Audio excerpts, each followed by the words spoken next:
Hi, it's Sephora here. Today I'm talking with you about emotional permanence. So emotional permanence is the ability to feel an emotion that links us with another person while the other person is not physically with us in the moment. So when someone does not have emotional permanence, it means that that emotion is lost when the person is not there in the moment. So the expression out of sight, out of mind works here, but really it becomes out of sight, out of heart. Now, this is a common symptom for those with BPD or CPTSD, and it can greatly affect our relationships. So in this video, I'm going to talk about what causes it, what it's like for the person who doesn't have emotional permanence, and at the end of the video, I'm going to be talking about what it's like for the partner in a relationship with someone who has no emotional permanence. So what causes someone to either have emotional permanence or not have emotional permanence? We learn this as a baby and in our formative years.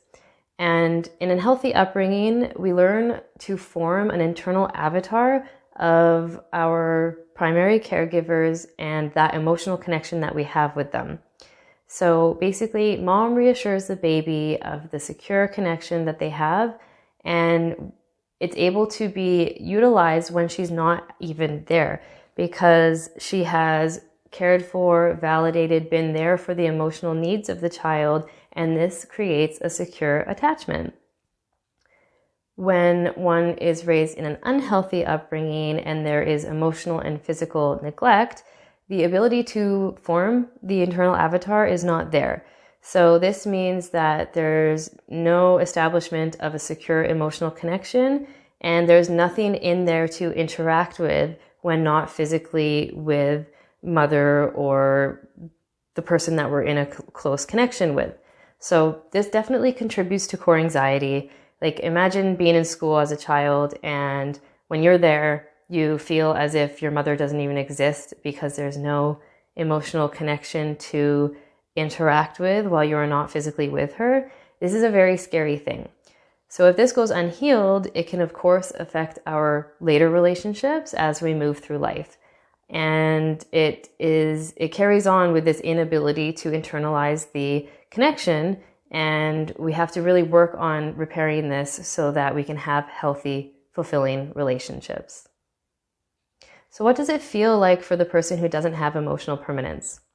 It can be a lot of anxiety, neediness, constant need for reassurance, very insecure or worried or nervous, forgetting that a connection even exists or not trusting the strength of it, contributing to an extreme fear of abandonment, constantly asking if their partner is mad at them, if everything's okay, do you still love me, and so on.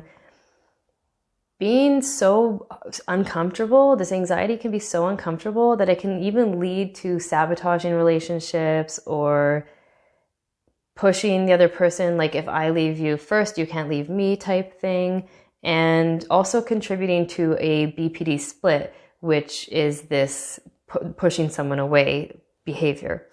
Always trying to engage in conversation to reassure themselves that everything is truly okay, and many behaviors that can be self-defeating.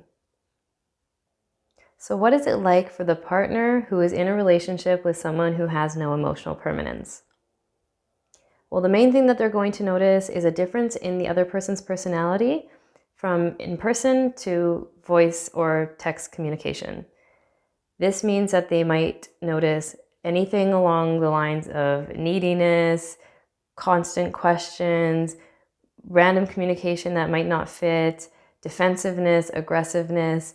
And this can all be very draining and confusing for the partner because the partner of the person who has no emotional permanence doesn't know what is going on. They don't know that there is this emotional struggle going on the other side.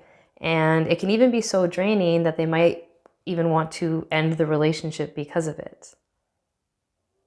So if you think emotional permanence is affecting you or your relationship, please feel free to reach out to us, and we look forward to seeing you in the next video.